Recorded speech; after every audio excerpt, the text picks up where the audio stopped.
हर हर महादेव, जय माता भवानी। आप लोगों के साथ फिर से मैं जुड़ चुका हूं और एक बहुत ही प्यारा सा मैसेज लेकर आया हूं।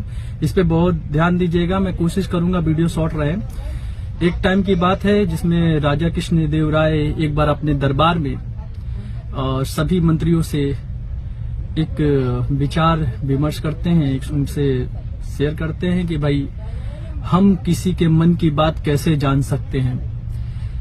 पूरा दरबार खामोश था, लेकिन जो उस दरबार का सबसे बुद्धिमान पंडित था वो मुस्कुरा रहा था, जिसका नाम तेनालीरामन था। आपने बचपन में जरूर तेनालीरामन की कहानियां सुनी होंगी। तो तेनालीरामन मुस्कुरा रहा था, तो ये ऐसा करता देख राजा ने उससे सवाल किया कि क्यों मुस्कुरा रहे हो, क्या इस बात का जवाब आपको पता है? उन्होंने कहा ठीक है, मैं इसका जवाब आपको दूंगा, लेकिन आपको भेष बदल के मेरे साथ जंगल चलना पड़ेगा, भेष बदल के। तो राजा ऐसा ही करते हैं, उसके साथ भेष बदल लेते हैं और जंगल जाते हैं। जंगल में जाने के बाद एक पेड़ आता है और मंत्री यानी तेनालीरामन से बोलते हैं कि आप पेड़ पे आप चढ़ जाइए। पेड़ पे जब राजा चढ़ जाता है और तब तेनालीरामन कहता है कि यदि यहाँ से कोई गुजरता है तो प्लीज अपने मन में उसके लिए थोड़ा बुरा सोचिएगा। तो उस समय एक लकड़हारा जा रहा था उधर से।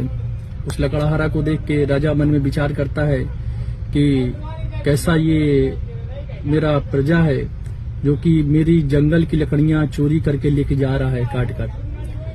बस ऐसा सोचते ही जैसे ही वो लकड़हारा तेनालीरामन के पास पहुंचता है तो तेनालीरामन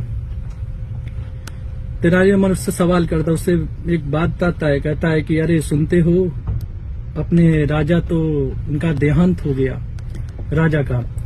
ये सुनकर वो जो लकड़हारा था वो बोलता है अरे बहुत अच्छा हुआ, ऐसा राजा किस काम का जिसको प्रजा की चिंता ही नहीं, जो वैसे राजा के रहते हुए उनकी प्रजा जंगल में लकड़ियां काट के जीवन यापन करना पड़ रहा है।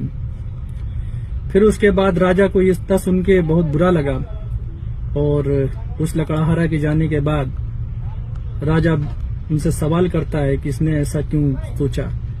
तो तेनालीरामन ने कहा थोड़ा सब्र रखो, सब्र करो, इसका जवाब आगे मिलेगा। अब कोई इधर से अगर गुजरेगा ना तो उसके लिए थोड़ा अच्छा सोचिएगा। उसी टाइम एक उधर से भेड़ चराने वाला जो भेड़िया होता है या गड़ड़िया जिसको बोलते हैं, वो उधर से निकल रहा था।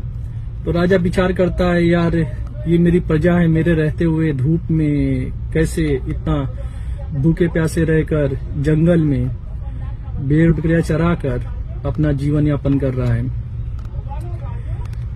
बस राजा कैसे विचार करते ही जैसे ही वो तेनालीरामन के पास पहुंचता है, तेनालीरामन वही बात उससे दोहराता है कि अरे सुनते हो, राजा का तो देहांत हो गया है। ऐसा सुनकर वो जो भेड़ चराने वाला व्यक्ति था उसने कहा अरे इतने दयालु राजा का निधन हो गया, और ऐसा आंखों में आंसू लेकर निराशाजनक भाव से वो देखने लगा और बोलता है कि अरे बहुत राजा अच्छे आदमी थे, और ऐसा मन दुखी करके वहां से चला जाता है। तब राजा नीचे उतरते हैं और पूछते हैं कि आखिर चक्कर क्या है।